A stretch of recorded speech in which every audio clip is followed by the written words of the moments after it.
Oh, oh,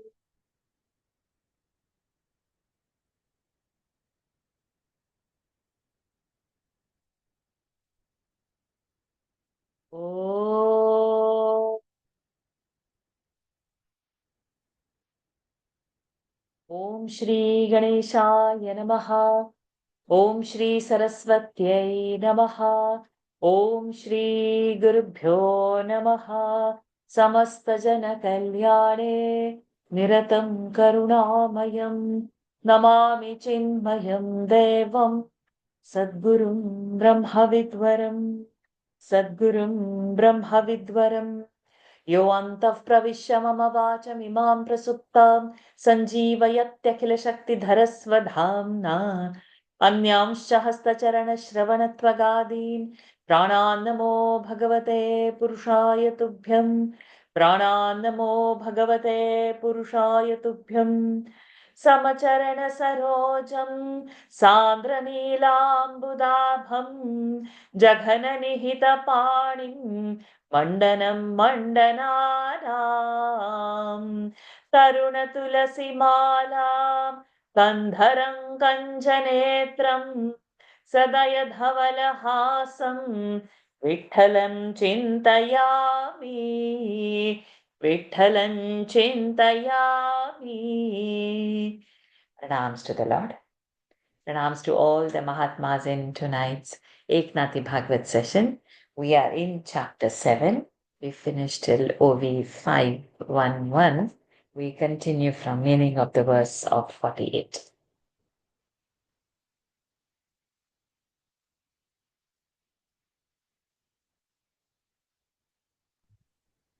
Meaning of the verse: the various stages beginning with birth and ending in the symmetry, which are brought about by the time, whose course is invisible, belong to the physical body and not to the Atman, just as various phases occur only to the moon according to the various dates, but the moon itself is not affected. Hari Om. Sorry, I missed to chant the verse. Oh, sorry. I thought. No, I only Sorry. said over to you, so that's fine.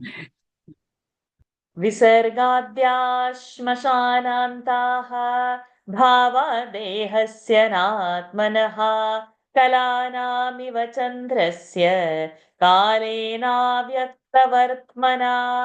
Now you can read again. Meaning of the verse: the various stages beginning with birth and ending in the symmetry, which are brought about by the time, whose course is invisible, belong to the physical body and not to the Atman, just as various phases occur only to the moon according to various dates, but the moon itself is not affected.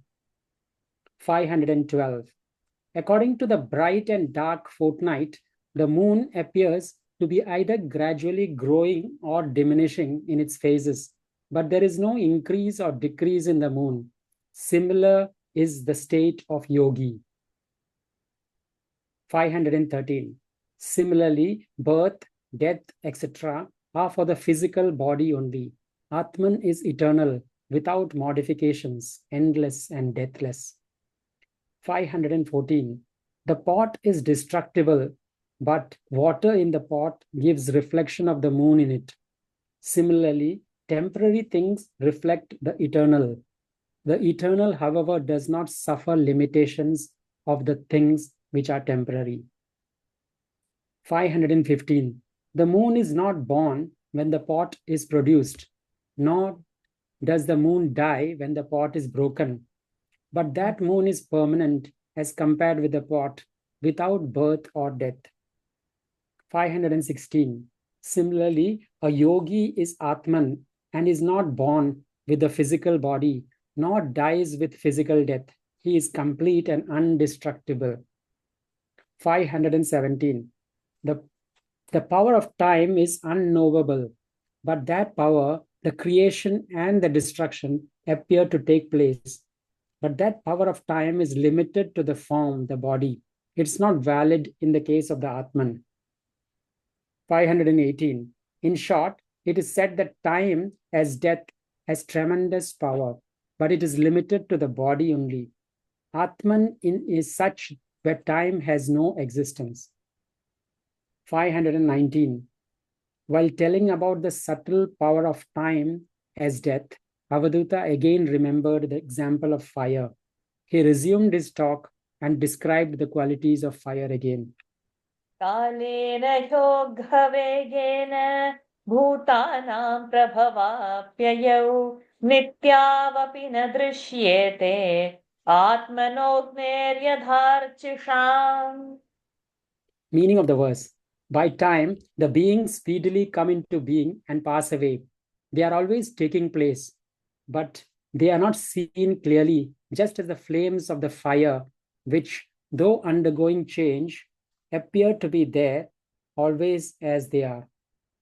520. The river of time is very speedy, but its flow is very subtle. In it, the beings appear and die as small ripples, but it's not clear to the beholder. 521. In this river, refuse in the form of old people is also floating, and great dangerous and deceptive whirlpools of desire, greed, anger, jealousy, sullenness, malice, etc. are churning the waters. 522. There are bubbling streams of childhood and youth.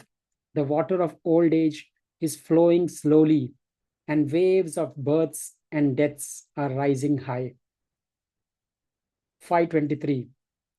The boulders of lifespans collapse by the force of the speeding midstream.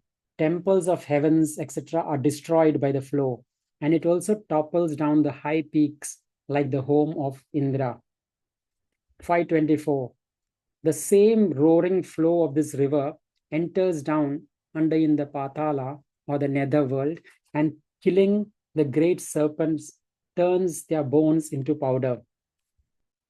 In 525, in the speedy flow of time, all the beings are being born and dying, but strangely enough, this is not noticed by anybody.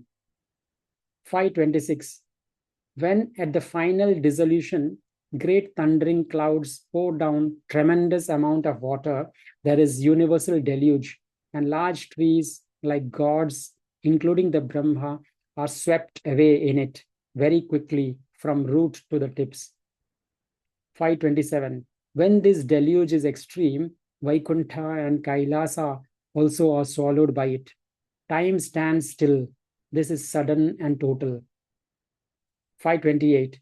The speed of this river of time is not conceivable by our intellect, and as it is very subtle, details of the happenings are not easily perceptible. Now listen to the actual nature of this subtle flow. 529. Suppose one sees a lamp at one moment and again sees it after some time, he will say, this is the same lamp which I saw some time back. But during that interval, the wick has burned more oil is consumed, etc. These changes are not openly seen unless minutely observed. Finally, when the flame dies down, they say, now the lamp is gone. 530. Or the water in a river is constantly flowing at a given spot in the stream. Every moment, new amount of water is coming in that spot and flowing further. Persons, however, say that this is the same water and same river as of yesterday. Similarly, the flow of time is not conceivable easily by all people. 531. Take the example of our body. Time is eating the life period, and the body goes on becoming gradually old. Time makes changes like childhood, youth, old age, etc. But that time is not sensed by anybody. 532. Such is the inconceivable speed of time. I regarded the sun as my guru because of this nature of time. O king, please listen to the details. गुणैर्गुणानुपादत्ते यथा कालं विमुञ्चति न तेषु युज्यते योगी गोभिर्गा इव गोपतिः. Meaning of the verse: like the sun sucking the moisture in summer and releasing it in the monsoon by its rays, the yogi enjoys the objects through his senses and leaves them but is not affected by this process. 533. The sun in hot season sucks water with its sweetness, and in the rainy season it gives rain through the clouds and gives happiness to all people. 534. When the sun slowly sucks the moisture by heat, that process is not noticed by us, but it is guessed when in the rainy season, water from the clouds makes all the land green and satisfied. 535. The yogi also fulfills the wishes of any person from whom he takes small things and helps him in thousands of ways. 536. The self-blessed yogi helps those people to accomplish their every desire and aspirations from which the yogi received any little useful things, and finally sees that those people are liberated. 537. The yogis receive the joy through their sense organs, and by their power of blessing make those people happy and desireless in due course. 538. The yogis have no attachment at all while receiving or giving anything. They are also as aloof as the sun when he draws moisture and gives rain. बुध्यते स्वेन भेदेन व्यक्तिस्थ इव तद्गतः लक्ष्यते स्थूलमतिभिः आत्मा चावस्थितोर्भवत्. Meaning of the verse. As the sun reflected in water in a pot is perceived by ordinary men as a separate thing, as though existing in the pot, so is the self clothed in a vesture understood differently, who think the physical body is the self, though self is the same, not affected by limitations. 539. Unintelligent persons say that sun has fallen in the water when they see its reflection. And when they see that reflection moving due to the ripples in the water, they say that the sun has moved. 540. But the sun does not even touch the water container and remains in the sky unaffected. Similarly, though the yogi is moving about in the functions of mundane life, he is free from the bondage of the body. 541. People see the yogi in the physical body active in various works and say that the yogi is enjoying in his body and is bound by the limitations of that body. But that statement is as far as their intelligence functions. 542. Nobody knows that the yogi is always aware of the body as an illusory thing. Is anybody killed by the illusory snake appearing on the shape of a rope? 543.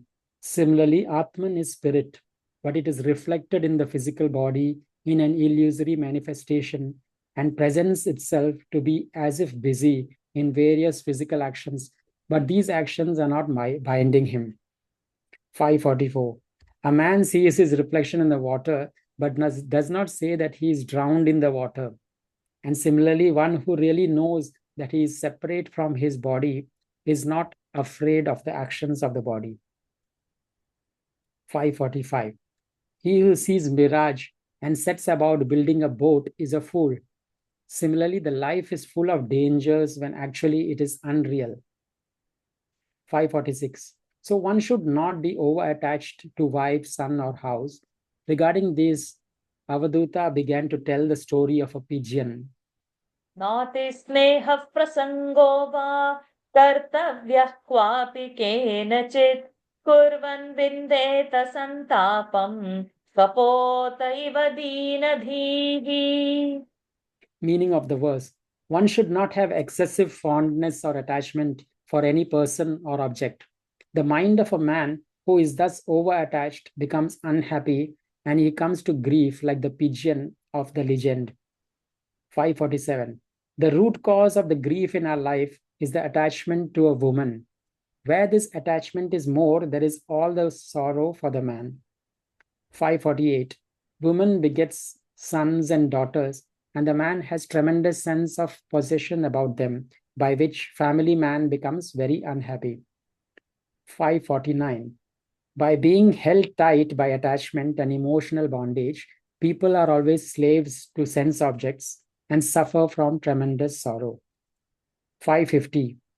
The wise, therefore, should never have any affection and attachment about anybody at any time. One who has this entrapment must have to suffer much. 551. O the great king, in order that you should know the tragedy which occurs due to deep entanglement and sorrow, I am telling you a story of a couple of pigeons to which listen with quiet mind. कपोतः कश्चनारण्ये कृतनीडो वनस्पतौ कपोत्या भार्यया सार्धम् उवास कतिचित् समाः. Meaning of the verse: in a certain forest, in a nest, in a tree, a pigeon was living with its wife for quite some time. 552. The male pigeon constructed a nest in the deep foliage of a tree in a forest, as it was having a great desire for female bird and loved its spouse very much. 553. The male pigeon, being very much enamored by its wife, lived in that nest with her for quite some time. कपोतौ स्नेहगुणितहृदयौ गृहधर्मिणौ दृष्टिं दृष्ट्याङ्ग कपोतौ स्नेहगुणितहृदयौ गृहधर्मिणौ दृष्टिं दृष्ट्याङ्गमङ्गेन बुद्धिं बुद्ध्या बबन्धतुः. Meaning of the verse: the couple lived a family life seeking pleasure and were tied with each other by the thread of love, touching each other's vision by vision, body with body, and thought by thought. 554. The male and female loved each other very ardently, which increased day by day, and their mutual attachment was also tighter and tighter. 555. They looked at each other with desire in their eyes. They played games of various types, embraced each other, and used to put their necks together. 556. They never parted with each other and used to live always together, eating and drinking together, as if there was one soul in their two bodies. शय्यासनाटनस्थानवार्ता क्रीडाशनादिकं मिथुनीभूय विस्रब्धौ चेरतुर्वनराजिषु.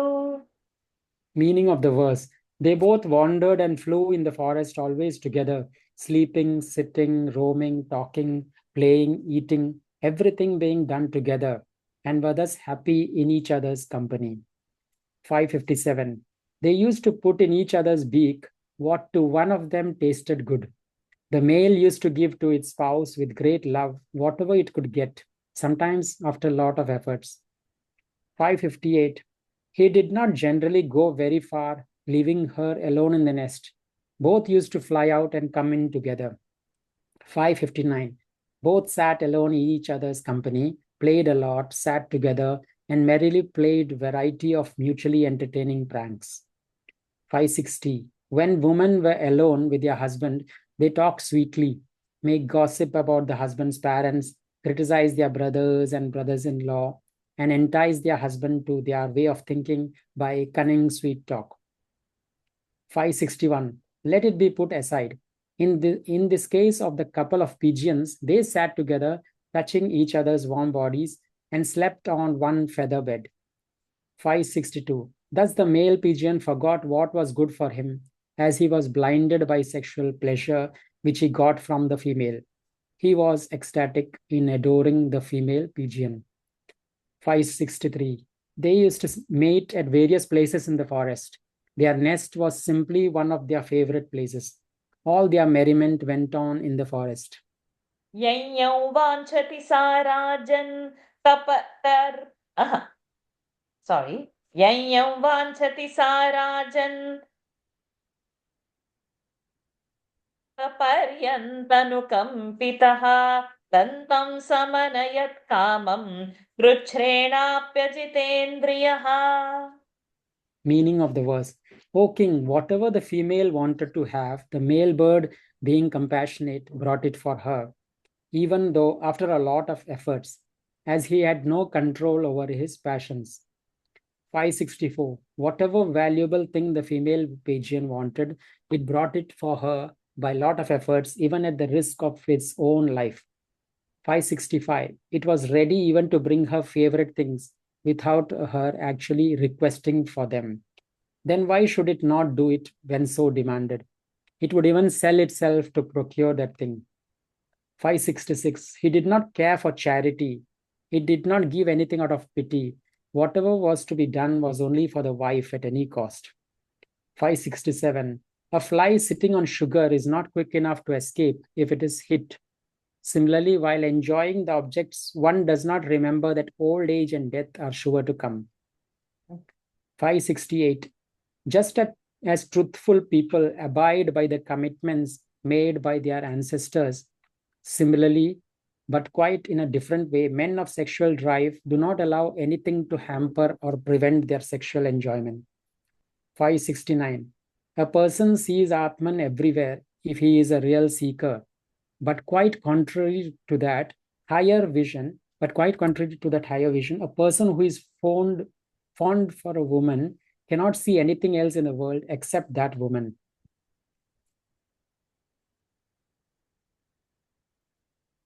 कपोति प्रथमं गर्भं गृह्णति काल आगते अंडानि सुषुवे नीडे स्वपत्युः सन्निधौ सति.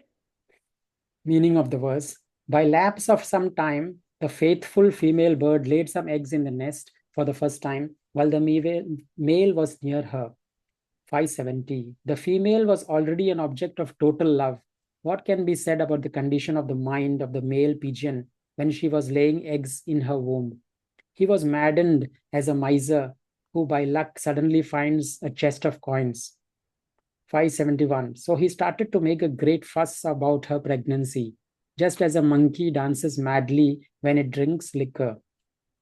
572. Similarly, he started dancing. He looked after every whim and desire of his spouse and was merged whole and soul in pleasing her in every respect.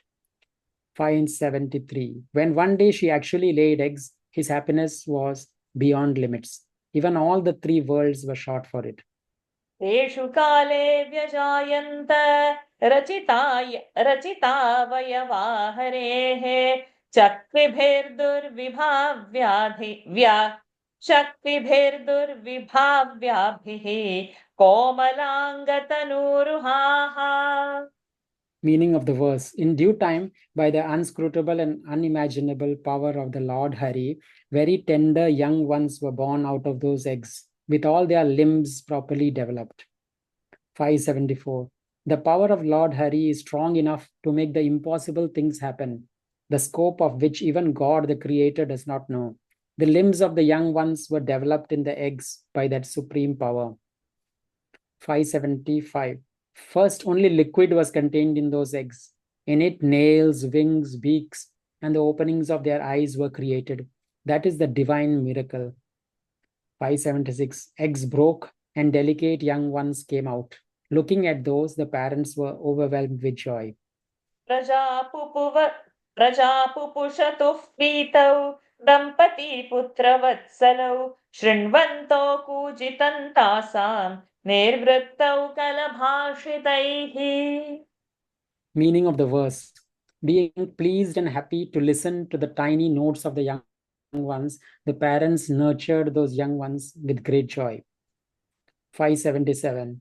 As the young ones were very small and tender and beautiful, the parents cooed and wooed them with tremendous parental love and reassured the little souls to be unafraid. 578. Both of them did everything needed at the right time for the tiny tots and thus personally brought them up. 579. By listening to their not so articulate chirpings, both the parents were very happy and prayed for their safety in their own bird language. I think we can pause over here for today. Yeah. Actually, there were so many concepts or so many these verses were very rich with. So one of the things that the yogis is so dissolved in Atman, so that he forgets the relationship with his own body. Then some beautiful verses on time were described. One is about that sun, like how it sucks that how we don't see the subtle things, like in a river, how actually the flow of water, we cannot notice that the water has changed the next day or something like that. And then also the wick of a candle, of a lamp, how we cannot see that the week has become smaller. The time actually is eating into our life as we grow older, but we don't, we remain the same as Atman. That is, I mean, these are some points I liked here. Yes, all very well summed up. And the way we live with our family is so well described, and the description is continuing. Yes. Any other thoughts? Anybody else? Tomorrow we intend to complete the chapter, so it might be a little longer, but whatever, we'll complete it. As the week also completes, we complete this. Okay. So, over to you, Sachit, for closing prayers. ॐ पूर्णमदः पूर्णमिदं पूर्णात् पूर्णमुदच्यते पूर्णस्य पूर्णमादाय पूर्णमेवावशिष्यते ॐ शान्तिः शान्तिः शान्तिः हरिः ॐ श्रीगुरुभ्यो नमः हरिः ॐ श्रीकृष्णार्पणमस्तु Hariom, everyone. Thank you for joining. Thank you, Sachit. Thank you. Thank you. Hari Om.